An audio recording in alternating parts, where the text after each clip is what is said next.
जहाँ तक विजय बाबू के व्यक्तित्व की बात है, उद्यतता है, वक्ता है, शालीनता है, मधुरभाषता है, मिलनसारता है, ये सारे व्यक्तिगत रूप हैं। सरायरंजन में medical college, engineering college, nursing college, क्या क्या है वो सब तो उधर की बात है। मैं जाता हूँ तो मैं देख के दंग रह जाता हूँ। इतना विकास हुआ बरहोना में, तो फिर बरहोना के कुछ लोग क्यों विरोध करते हैं? अरे ये स्थानीय राजनीति से ग्रसित होते हैं, कुछ लालची लोग होते हैं जो उसमें फंस जाते हैं। उनकी बात छोड़िए, लेकिन विजय बाबू के लिए मैं यही कहता हूँ कि कभी से मैं ऋण में ना ही, सरायरंजन की जनता उनके ऋण से ऋण नहीं हो सकता। और मैं कहता हूँ कि अपने विधानसभा क्षेत्र में प्रत्येक महीना में एक एक गांव में जरूर जाते हैं। हो सकता है कि एक दिन में वो 2-3 जगह समय के अभाव में जाते हों, तो 2-3 जगह भी जाते हैं, लेकिन एक बार जरूर मिलते हैं। सुख में दुख में सब याद करते हैं। ऐसा विधायक कहाँ मिलेगा। अभी हम सरायरंजन विधानसभा में हैं और हमारे साथ एक ऐसे शख्स मौजूद हैं जो कभी सोते और जागते लालू चालीसा से ही उठते थे और लालू चालीसा पढ़ के ही सो जाते थे। लेकिन इनका हृदय परिवर्तन कैसे हो गया, ये नीतीश जी के पक्ष में आ रहे हैं और उन्हीं के बारे में बोल रहे हैं। आपने मुझसे पूछा है कि लालू चालीसा में आप पढ़ते थे और लालू लहर में स्नान करते थे और फिर आपका हृदय परिवर्तन कैसे हुआ। तो ये बात सही है कि लालू जी को भी और तेजस्वी जी को अभी MY समीकरण पर ज्यादा भरोसा है। और आपको यह आश्चर्य होगा कि मैं यादव जाति का हूँ। यादव से आप? जी हाँ, मैं यादव जाति का हूँ और एक दिन मैं उन्हीं में तल्लीन था। लेकिन मेरा हृदय परिवर्तन कैसे हुआ, इसकी मैं आपने पूछा है तो एक लंबी कहानी है कि इसमें कथनी और करनी में अंतर है। कथनी और करनी में अंतर है कि इनकी पार्टी में वरिष्ठ से वरिष्ठ कार्यकर्ता, त्यागी, कर्मठ, ईमानदार व्यक्ति को छोड़ के और वंशवाद की ओर इनका ध्यान चला गया। वंशवाद की ओर चला गया और यहाँ तक कि अपने नाते रिश्ते परिवार के लोगों को क्या कहना है कि अनपढ़ पत्नी तक को भी मुख्यमंत्री बनाए। रघुवंश बाबू जैसे विद्वान, कर्मठ, त्यागी, पार्टी के समर्पित आदमी की उनकी उपेक्षा होने लगी। यहाँ तक कि अपने साधु यादव, अनुरुद्ध यादव को भी टिकट दे दिए। विधानसभा के अधिक से अधिक सीट को छापना शुरू कर दिए। फिर भी दिल नहीं टूटा। फिर उसके बाद कुछ दिनों के बाद आया कि चारा घोटाला, क्या घोटाला, ये घोटाला, वह रेलवे में बहाली घोटाला। इन सब घोटालों को देखते हुए मन कुछ विचलित होने लगा। होते होते यहाँ तक देखा कि जब बिहार में उनके राज हुआ तो एक समय कहा करते थे कि हेमा मालिनी की गाल बना दूंगा सड़क को। और ऐसा हुआ कि सड़क में गड्ढा गड्ढा में सड़क हुआ। बिजली महीना महीना भर लापता रहने लगी। शौचालय का क्या नाम था, गरीब गुरबा की माँ बहनें कैसे पैखाना जाती थी और बगल के जमीन वाले क्या प्रताड़ित करते थे, उसका उल्लेख करना बड़ा कठिन है। तो ये सारी बातें थी और स्थिति ऐसी थी कि बस सड़क से जब कभी यात्रा करता था, समस्तीपुर, दलसिंहसराय, बेगूसराय जाना होता था तो सड़क को और गाड़ी को प्रणाम करता था कि हे विश्वकर्मा, मुझे मंजिल तक पहुंचा देना। और मंजिल तक पहुंचने के बाद फिर प्रणाम करता था। ये है 1 घंटा का आज जो जर्नी है वो 5 घंटा में पहुंचता था। तो सड़क की दुर्दशा, बिजली की दुर्दशा, शौचालय की दुर्दशा, नल जल की तो बात का नाम ही नहीं था। तो ऐसी स्थिति में तो मन टूट गया। लेकिन फिर भी घर में झोल मकरा, कीड़ा मकोड़े की, सांप बिच्छू पैदा में घर नहीं छोड़ रहा था, क्योंकि पुराने घर को छोड़ने में बहुत ममत्व होता है। समय समय जब नीतीश जी का राज आया तो मैंने देखा कि आज का बिहार, आज का बरहोना गांव, स्वर्ग और नर्क में जितना अंतर है उतना 15 बरस पहले का अंतर था और आज का अंतर है। घर घर घर बन गया, एकदम धकाधक सड़क बन गई, धकाधक बिजली जलने लगी, घर घर शौचालय बन गया, घर घर क्या कहना है, ये पानी चला जाता है। गैस के लिए गाड़ियां ढनढनाती थी 12 बजे रात में, तो लोग ट्रेन से, अथी से, साइकिल से, मोटरसाइकिल से दौड़ते थे और वहां पहुंचते पहुंचते मुंह अपना किए हुए लौट के चले आते थे। आज घर घर गैस पहुंच गया। तो इतना परिवर्तन हुआ। अच्छा, 1-2 सवाल बनता है इसमें। पहला सवाल आपने कहा कि जब नर्क से स्वर्ग बन गया, ठीक है, जब नर्क से स्वर्ग बन गया तो फिर बरहोना के ही लोग उनका क्यों विरोध कर रहे हैं? दूसरा बात, जो आप बोलते हैं यादव हैं, लालू जी का कहना है कि जितने यादव हैं वो लालू जी के ही हैं और जितने मुस्लिम हैं MY समीकरण, तो फिर आप यादव होकर नीतीश जी के साथ क्यों? नहीं, तो मैं काम की प्रधानता देता हूँ, मैं कौम की प्रधानता नहीं, काम की प्रधानता। अब जहां तक विजय बाबू की बात है तो मैं इनके लिए यही कहूंगा कि राम ने भरत से कहा था बातचीत के क्रम में कि भरत, मैं कपि से ऋण में नाही। विजय बाबू ने सरायरंजन के लिए उतना काम किया है जितना मैं सोच नहीं सकता हूँ। अब मैं पूज्यपाद कर्पूरी जी का अनुयायी हूँ। कर्पूरी जी ताजपुर की धरती से जन्म लिए और ताजपुर के धरती से ही विलीन हुए, मैंने अंतिम उनका हुआ। एक बार विशेष परिस्थिति में वो फुलपरास गए थे, जहाँ से 68-69 हजार वोट से विजयी भी हुए थे। तो मैं वो पूरे बिहार के लिए बहुत कुछ किया, समाजवाद के महान प्रवर्तक थे, दलितों पीड़ितों के लिए जो काम किया वो कभी भूलने का नहीं है। लेकिन इतना दिन ताजपुर में रहे, मुख्यमंत्री उप मुख्यमंत्री कई बार बने, लेकिन ताजपुर के लिए उतना जितना नहीं कर सके जितना विजय बाबू ने सरारंजन के लिए किया है। सरारंजन में वो medical college, engineering college, nursing college भी क्या क्या है, वो सब तो उधर की बात है। मैं जाता हूँ तो मैं देख के दंग रह जाता हूँ। जहाँ तक बढ़ौना की बात है, बढ़ौना में भी उन्होंने क्या नहीं किया।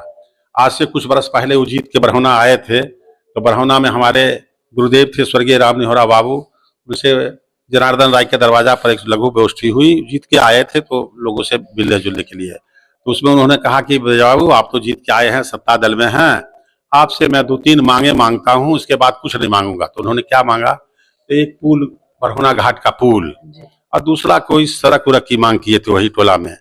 तो और तीसरी बात मुझे याद नहीं है। तो विजय बाबू ने कहा कुछ और नहीं, क्योंकि बस इतना ही के बाद आप इतना मैं कभी नहीं कुछ मांगूंगा। देखते देखते एक बरस में सुंदर पुल बन गया। पुल बनने से क्या फायदा हुआ कि दियारे का तिलक का रेट बढ़ गया, तिलक का रेट बढ़ गया।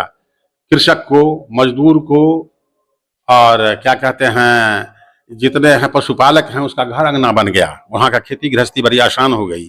और माने यातायात के साधन के तरह बरतुहार कम जाता था दियारे में, अब तो तिलक का रेट बढ़ गया, क्योंकि सुख संपदा ज्यादा है लेकिन यातायात के साधन रहने, तो पुल बन गया। ये जो 4 लाइन बनी है, तो आप कहिएगा गडकरी जी का ही देन है, लेकिन मैं कहता हूँ गडकरी जी की देन नहीं है, ये नीतीश जी की भी देन है और विजय बाबू की भी देन है और गडकरी जी की भी देन है। क्योंकि गडकरी जी की सरकार नीतीश जी के सहारे है और गडकरी जी के सहारे नीतीश जी हैं, यहाँ काम कर रहे हैं। तो हमारा तो साझा खेती हो गया। अगर नीतीश जी सपोर्ट खींच लें तो उनकी सरकार की गडकरी जी सड़क बनाते, और इसलिए साझा हो गया। तो मैं कहता हूं कि इस पुल में और इस सारे चीजों में नीतीश जी का भी भागीदारी होनी चाहिए। बढ़ौना घाट की स्थिति या थी जब बूढ़े, बच्चे, महिलाओं का स्नान करना दुश्वार हो गया था। आज घाट ऐसा बन गया है कि कोई भी दूर दूर के लोग शौक से स्नान करने के लिए यहाँ आते हैं। और छठ पर्व में महिलाएं जो छठ व्रती होती थी, ऊपर चढ़ते चढ़ते उनका जो है सौथी हो जाता था, क्या नाम है, मूर्छा लग जाता था। तो घाट पर के दुकानदारों की अथी हो जाती थी, वहाँ किसी को पानी चढ़ाओ, किसी को गोलगप्पा चढ़ाओ, किसी को शरबत पिलाओ, ये स्थिति थी। तो मैं तो सोचता हूँ कि जब महिलाएं जो आएंगी तो पुल पर चढ़ते चढ़ते विजय बाबू को दुआई जरूर दी गई। अच्छा, जब अब इतना विकास हुआ बढ़ौना में, तो फिर बढ़ौना के कुछ लोग क्यों विरोध कर रहे हैं?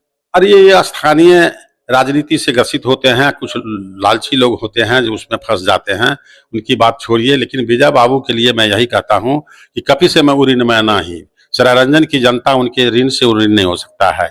जहां तक विजय बाबू के व्यक्तित्व की बात है, विद्वत्ता है, वक्ता है, शालीनता है, मधुरभाषता है, मिलनसारता है, ये सारे व्यक्तिगत गुण हैं। और मैं कहता हूं कि अपने विधानसभा क्षेत्र में प्रत्येक महीना में एक एक गांव में जरूर जाते हैं। हो सकता है कि एक दिन में वो 2-3 जगह समय के अभाव में जाते हों, तो 2-3 जगह भी जाते हैं, लेकिन एक बार जरूर मिलते हैं। सुख में दुख में सबको याद करते हैं। ऐसा विधायक कहाँ मिलेगा? ऐसा विधायक नहीं, कहाँ मिलेगा। तो उनके व्यक्तित्व के बारे में कहा, विद्वत्ता है, वक्ता है, शालीनता है, मधुरभाषता है, ये तो व्यक्तिगत गुण है। और काम की दिशा में तो मैं बताता हूँ, ये घाट, ये बड़ी सड़क जो है 4 लाइन, वो पुल, और सरारंजन में क्या ये छोटी छोटी बातें, सड़कें, स्कूल का निर्माण, ये सब तो बहुत कुछ किए। और सरारंजन में जितने प्रतिष्ठानों का उन्हें पदस्थापित किया है, ये उनके चिरस्मरणीय रहेगा। तो ये विजय बाबू के बारे में है। नीतीश जी के बारे में है, ए बाबू, अब मैं एक दिन लालू चालीसा पढ़ा करता था, मैं नीतीश और विजय चालीसा लिखने जा रहा हूँ। वृद्धा पेंशन, कृषक सम्मान योजना, ये मोदी जी की है, लेकिन मैं तो समझता हूं कि साझेदारी खेती है मोदी जी और नीतीश जी की, क्योंकि दोनों आदमी के सपोर्ट से दोनों जिंदा हैं। ये कृषक सम्मान योजना, महिला सशक्तिकरण की बात हर पार्टी के लोग करते हैं, लेकिन नीतीश जी ने जो महिला सशक्तिकरण की दिशा में जो काम किया है वो कोई नहीं कर सकता है। महिलाओं को पढ़ने के लिए, बच्चियों को पढ़ने के लिए फ्री साइकिल, फ्री पोशाक, फ्री वस्त्र, और क्रमशः मैट्रिक, IAS, BA में 10,000, 25,000, 50,000 रुपया देकर उद्बोधित किया। आज उसका नतीजा है कि स्कूलों में और कोचिंग संस्थानों में जाता हूं तो देखता हूं कि महिलाओं की साइकिल की कतार देखते ही बनता है, और रिजल्ट में भी देख रहा हूं कि अब महिलाओं का प्रतिशत ज्यादा आ रहा है अच्छा रिजल्ट में। तो सच मानिए तो महिलाओं के सशक्तिकरण को स्वावलंबी बनाने की दिशा में वो क्या कर रहे हैं, और क्या लिखे हैं? और जहां तक बात है बिजली फ्री, 125 यूनिट बिजली फ्री कर दिया है। साथ ही कृषक लोगों को खेती में बिजली चालित मशीनों के लिए शायद सुनता हूं कि 80 या 90 रुपया सौ में माफ है। तो ये स्थिति है। एक समय था कि 200 रुपये में घंटा पटाता था पंपिंग सेट से, 10 धूर 15 धूर खेत पटता था। आज बिजली चालित हो जाने के चलते 4 कट्ठा 5 कट्ठा बनता है, 25 रुपया 30 रुपया घंटा में देना पड़ता है। तो ये बिजली चालित में से कृषक की क्या कहते हैं अभी सड़क, बिजली, गैस और क्या कहते हैं पैखाना की बात तो मैं कर ही दिया। पानी घर घर, नीतीश जी ने घर घर पानी दिया, घर घर शौचालय बनवाए, घर घर गैस आता है, सड़क का धकाधक सड़क देख रहे हैं, भकाभक बिजली देख रहे हैं। ये सब उनकी उपलब्धि है। और दिनानुदिन इतना काम, आयुष्मान कार्ड, ये मोदी जी की देन है। लेकिन मैं कहता हूं कि सब में साझेदारी है। मोदी जी जो कर रहे हैं उसमें निश्चित की भागीदारी है। तो आयुष्मान कार्ड है और क्या क्या नहीं है, मैं संग्रह कर रहा हूं उनके संबंध में।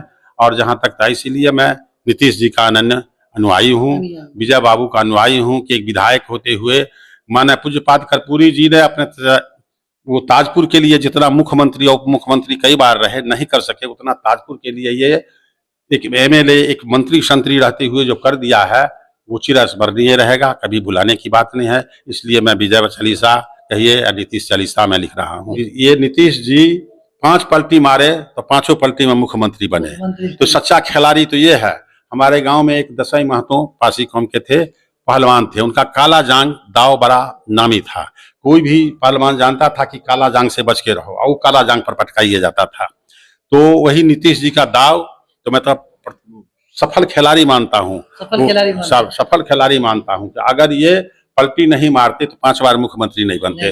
5 बार मुख्यमंत्री नहीं बनते तो ये विकास का काम नहीं होता। वो जंगल राज की बात, जहाँ छीन झपट्टा लूट खसोट होता था, और लूट खसोट इतना होता था कि लोगों में ये चर्चा होने लगी कि ये लूट खसोट का लाभांश सत्ता तक पहुंच रहा है। मुझे विश्वास नहीं हो रहा था, मैं तो लाली चालीसा पढ़ता था। लेकिन धीरे धीरे विश्वास हो या नहीं हो, लेकिन मैं अराजकता की स्थिति को देखकर ये आज की स्थिति देख रहा हूँ, उस समय की स्थिति देख रहा हूँ। इसलिए मैं नीतीश जी का गुणगान करता हूँ। मेरे ही गांव के मेरे एक करीबी आदमी पूछा कि आप तो यादव हैं, जरूर नीतीश जी, लालू जी और तेजस्वी जी के साथ रहेंगे। तो मैंने उनसे कहा अपनी बिचली अंगुली को दिखाते हुए कि ATM में यही अंगुली दबाती है। तो जानबूझ के तो ऐसा नहीं हो सकता है। अगर अनजाने भी विजय बाबू और नीतीश जी के खिलाफ ये अंगुली दब गई तो कल हो के इस अंगुली में जानलेवा असाध्य बीमारी पैदा नहीं हुआ तो मुझे भगवान पर विश्वास उठ जाएगा। मतलब अगर आप विजय चौधरी को वोट नहीं देंगे तो उंगली में बीमारी हो जाएगी? नहीं, अगर जान के तो संभव है ही नहीं। कभी कभी घर में अंधेरा फंधेरा रहता है, धोखा से भी विजय बाबू के और नीतीश जी के अगेंस्ट में अंगुली दब गई तो कल हो के इस अंगुली में असाध्य बीमारी जानलेवा पैदा नहीं हुआ, मुझे ईश्वर पर से विश्वास उठ जाएगा। क्योंकि भले बुरे का निर्णय करने वाले तो वही हैं। तो भाई दिन भर मजदूर को मजदूरी करवाइए, कुदाल चलवाइए, ये भरो वो करो, और शाम को उसको मजदूरी के बारे में शाम में कहिए कि जाओ अभी नहीं, पैसा होगा तो समाज देंगे, ले जाना। तो भगवान उसका इंसाफ करेंगे कि नहीं करें? विजय बाबू ने वही मजदूरी किया है। आज से नहीं, अपने पूज्यवर पिताजी के समय से वो छौरहरे थे तो अपना आया करते थे। हर गांव के 50% लोगों से बाय नेम उनका संपर्क है। कल परसों की बात है, गांव में आए हुए थे, बूढ़ा भाई रहे, करिए पर से बूढ़ा भाई, सोचिए मैंने युवक है, 50% आदमी से बाय नेम उनका संपर्क है। वो अपने पिताजी के साथ गांव गांव में घूमते थे। तो उस समय से जमाने घर घर में उनकी पैठ है, घर घर में उनकी पहचान है। इसलिए मैंने ऐसा कठोर निर्णय, कल का ऐसा कठोर निर्णय हम हाँ अगर दब गई विरोध में तो इस अंगुली में असाध्य बीमारी कल होकर जानलेवा नहीं पैदा हुआ तो समझूंगा कि सृष्टि में भगवान नहीं है। तो मैं तो ऐसा निर्णय ले चुका हूँ।